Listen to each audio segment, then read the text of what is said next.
purview stretches further up into the land, so rivers and lakes and things like that. It doesn't mean that they don't cross, because we do see Uinen create a storm during the then something happens inland that takes her away. Yeah, it's, that's definitely doable. What?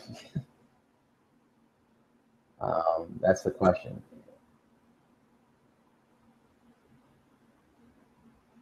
Because, the thing that you don't necessarily want her to do is just kind of be like, I have to go get a ladder. I'm going to go. I think costume will differentiate between the two of them. She has long green hair. I'm excited about that. I'm sure their costume is going to be awesome. Do we tie Melkor into it? Could this be a part of his plan? Well, we don't.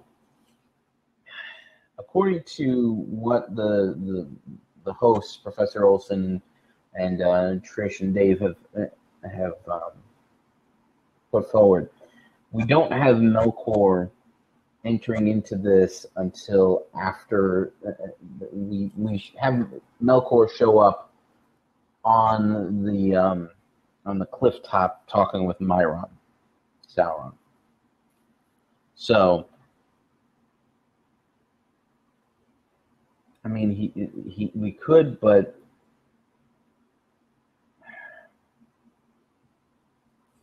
Karita says, I've been thinking about what shade of green hair dyes I would use and everything. Wild hair is kind of my thing, like Rivers is her thing. Yeah, yes, I've noticed bright red hair in several of your avatar pictures. So, okay. Can we tie Melkor? But is Asai's idea of rebellion completely independent? Not exactly. Melkor feeds it, and we're going to get there. We're definitely going to get to that point. But he doesn't kind of sidle up next to him and be like, "Hey, man, I have this idea, this crazy thing that, wouldn't it be cool if you were the lord of the entire ocean? That would be pretty neat, right?" That's not really where they want to go with it. What they want to do is have it be a little bit more subtle than that.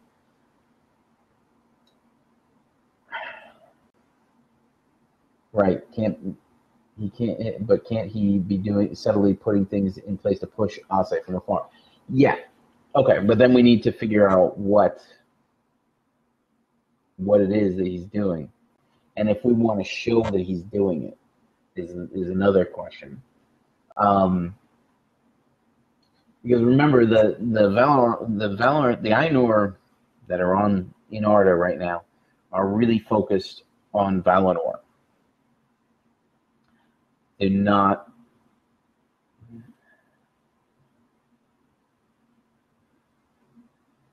And it's got to be something like creating distance between Asai and Uinen. I agree that's a direction we can go, and we just need to figure out how that's accomplished. And it's got to be something that can get her attention away from what they're doing and pull her away. I don't know.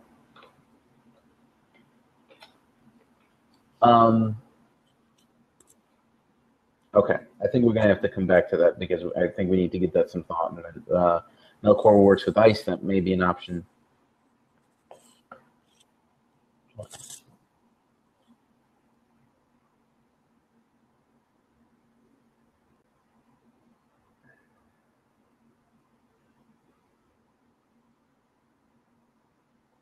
Okay.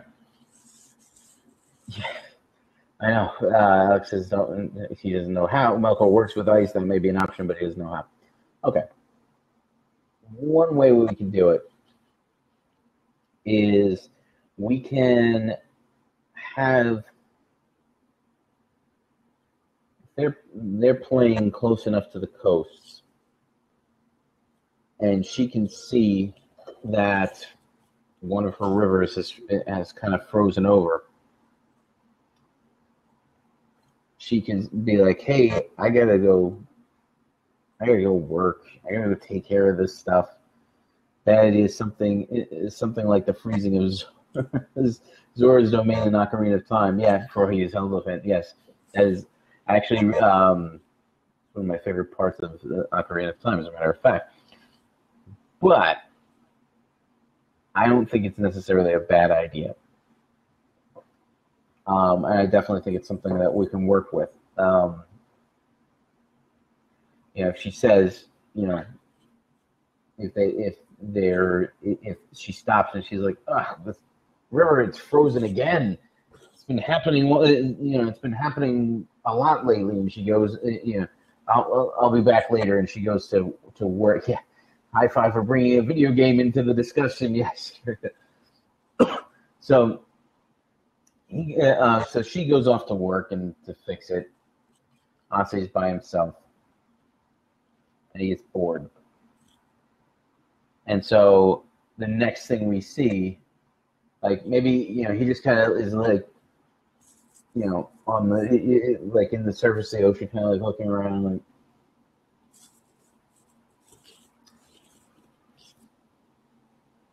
and then he thinks of something, he smiles, and the next shot is him riding up along top of a ginormous wave, and it just smashes into the rocks. This ice, Kriya says, this ice keeps killing my seaweed garden. She gets pissed off and leaves. Yeah, okay, I like it. I think we can do that.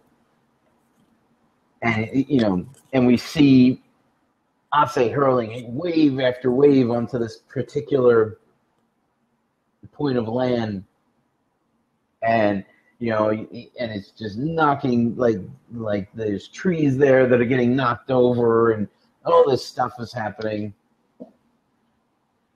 And do we have Owly kind of come out?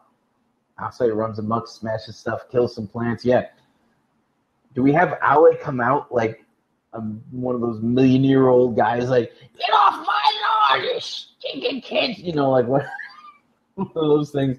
And I mean, I don't like that at all. But it would have to be something like that, because that would be amazing and funny.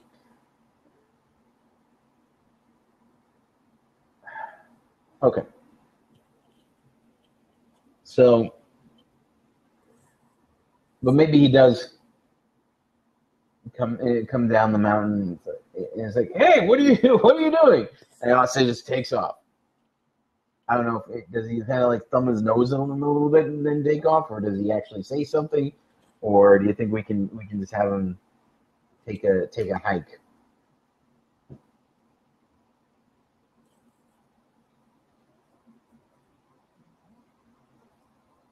Maybe he just takes off laughing. Splashes water on him and takes off. Yeah, because I probably can't chase him into the sea, not effectively anyway. Okay, let's go with it. It's easier to ask for forgiveness and permission. Sounds good to me. Alex says maybe a little more realistic than frozen Zora's frozen lakes and creeping tundra in the north are disrupting the once universally tropical ecosystem. It's something simple. We don't have to spend too much time going in a way. Yeah, I agree. Well, I'm thinking like maybe it's like a particular area that it just keeps happening over and over again. She doesn't understand why. It doesn't even make sense.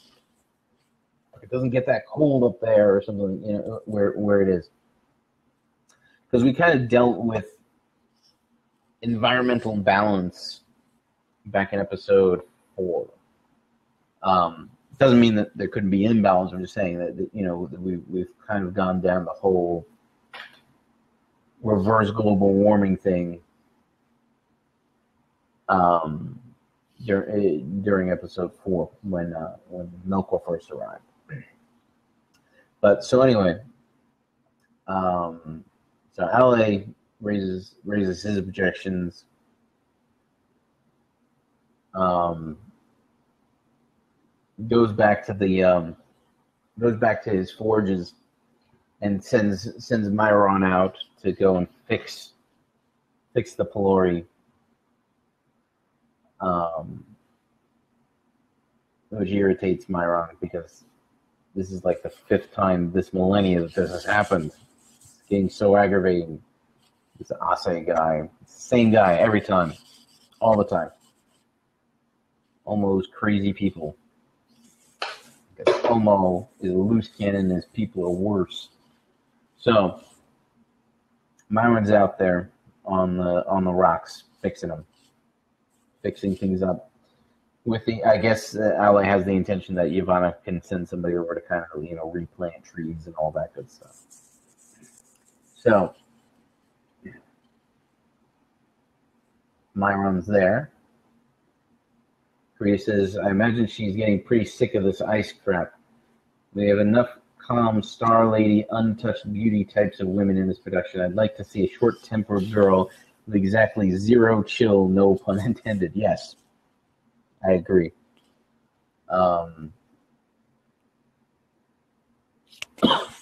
She, like Ase, is a force of chaos, and she should react accordingly. Okay. So, Myron's out there irritable because for the 5th time this millennia, Ase has messed up this particular land spit or something. And who sidles up next to him but Melkor? And so, I mean, we're going to at some point need to find exact dialogue here, but the way that I pictured in my head is kind of like he walks over. So they've got you on shoreline duty now. Is this what's happening? Because the last time that Myron and Melkor worked together, they were building the lamps. Alex says, a nice visual. Unin throwing herself into frozen water to break it up. A real icebreaker type. Yeah, I think there are... Orcas do that, right? To catch seals and penguins. They they breach up and smash down on ice floes to break them up, to knock animals down into the water so that they can catch them. Yeah. Okay. Cool. I like it. Thanks, Alex. Rita likes it as well. Okay, cool. That's probably where they learned it from, Karita says. Yes. Okay. Maybe we could even see them helping her with it. All right. So Melkor, basically is like, so you're on shoreline duty now? That's weird. And Myron says, well, it's this guy Ase, he's out there now, and maybe we can actually see him like water skiing without a boat. I don't know. That's the first thing that popped into my head, with like big rooster tails going on. Something like that. Who knows? But we see him out there, just Alex says, should Myron be concerned with perfection, the symmetry of Middle-earth at this point in history?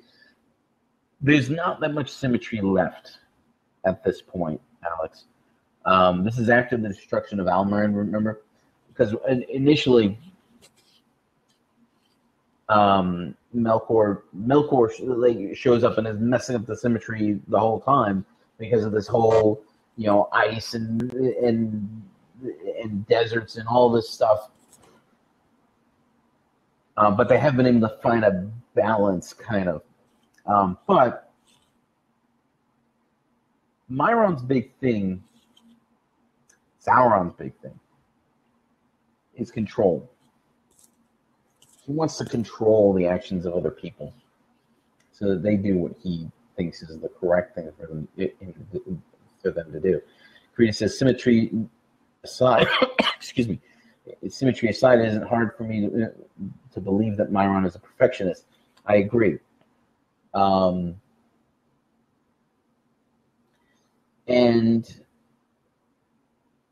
I think that because look at what he does with the rings. He wants to dominate all life. You know, he wants to control everybody and everything. That's the only way things are going to get done right, is if he's in charge. And I think we want to start seeing elements of that here. Because Ase is crazy by Myron standards.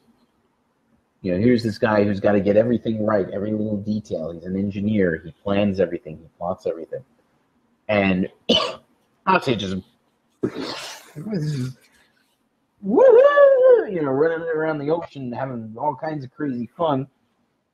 I can't have that. Why would... No, that's not acceptable. So,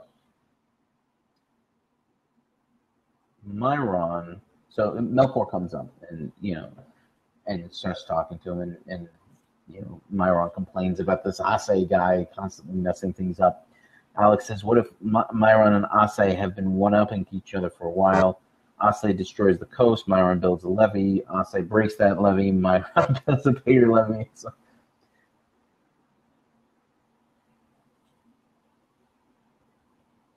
I really like that idea.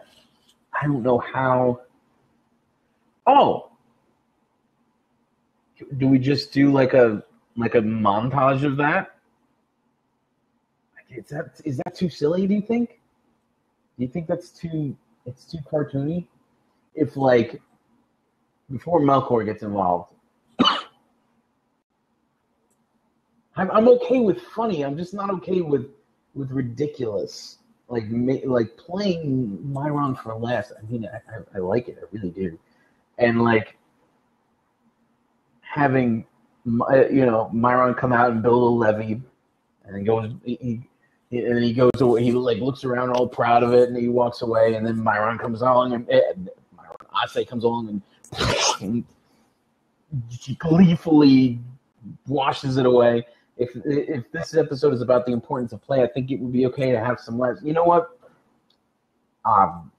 You've convinced me. I think that's a good idea. And the visual of a large levee. Where did this come from? We've been at this for a while. I like it. So maybe this happens like 3 or 4 times. So finally, Melkor comes up. It's like, what are you doing? And so Myron vents to him. And so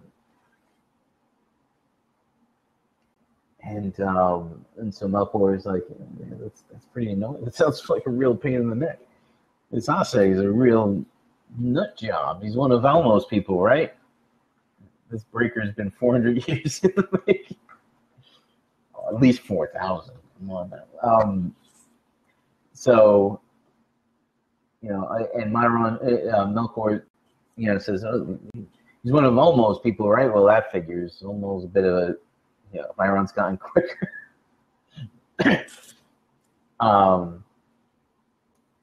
You know, and so Melkor kind of brings it around to Elmo because he's trying to feel Myron's loyalties out. Because he knows, because we've established that one thing, this isn't from the main podcast. This has been something we've discussed about having, after the destruction of the lamps, Myron goes to Melkor on his own and talks him into coming back for a final confrontation between, not a final, but a confrontation at Almoran before the move to Valinor, because we needed to have some kind of, we need to move that climax back further in the episode, which if you want to watch the video, it's explained a lot better there. But they have a relationship of sorts. And so, I don't even remember why I was saying all this. Oh, so Melkor's trying to feel out Myron's loyalties. He's trying to figure out where his head's at. Because he already knows that this is probably the guy. This is probably the guy that he wants to kind of draw over. So he feels him out over the whole Olmo thing. And Myron agrees with him because Olmo isn't really a go along with the plan guy. And almost kind of a chaotic guy himself. Korea says, I like the balance of this episode. Myron and Ase are both wrong. We need both structure and chaos. Absolutely. We need to find the middle ground. So Myron agrees with Melkor that Olmo is a problem. So we close out that scene.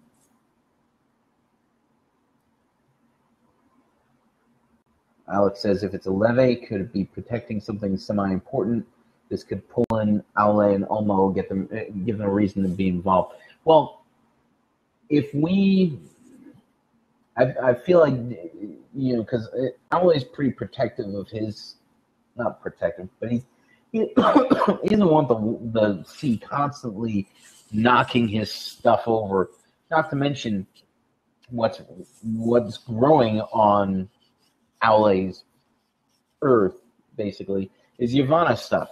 So he's got to hear it from the White. And I don't think they have that kind of relationship, but, so he's protective of Yavanna's purview as well, to a degree. The stuff that he makes is more important, really. But, they're husband and wife. And I think that's enough to get Aule involved. We're going to bring Olmo in. That's going to happen very, very soon. But right now, it's just an annoyance at this point. It's not a full-blown conflict yet. But we're going to get there soon. So, Alex says, the problem I'm having with motivation is that the ocean erodes the shoreline naturally. That's what it does. I think we need something more to make it a conflict. I agree. I don't feel like, first thing, what I'm talking about is additional erosion. We're not talking about, just the general erosion that just happens over time. I'm talking about intense activity, because you can actually use water to cut metal if you do it, if you exert enough pressure with it. But we are going to get to full-blown conflict. That's definitely going to happen. We're not there yet. So after the conversation between Myron and Melkor, we now see Ase crashing along the coast of Middle-earth. We're on the other side now. We can demonstrate that by having the shot come from the other angle. And he's just having a grand old time hitting the shoreline of Middle-earth because nobody's there to stop him.